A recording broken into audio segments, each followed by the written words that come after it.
સમાચારની શરૂઆત કરીશું ગુજરાતમાં આગામી 7 દિવસ દરમિયાન હળવાથી મધ્યમ વરસાદી માહોલ યથાવત રહેવાની હવામાન વિભાગે આગાહી કરી છે।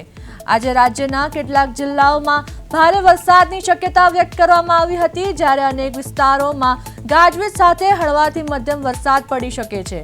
બીજી તરફ ગુજરાતમાં ચોમાસાના વિધિવત પ્રવેશ અંગે હજુ કોઈ સ્પષ્ટ સંકેત નથી અને આગામી 3 થી 4 દિવસ બાદ ચોમાસું આગળ વધે તેવી શક્યતા વ્યક્ત કરવામાં આવી છે।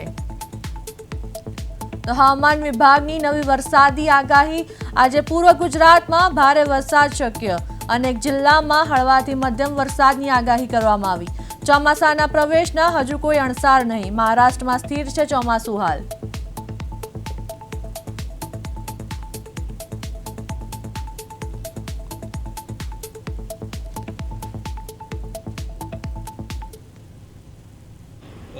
इक्का दुक्का स्थानों में ये भारी बरसात का संभावना है। इसे येलो वार्निंग दिया गया है। जो डिस्ट्रिक्ट इसमें आ रहा है महिसागर, दाहोद, छोटा उदयपुर, पंचमहल, बड़ोदरा और खेदा के लिए दिया गया है।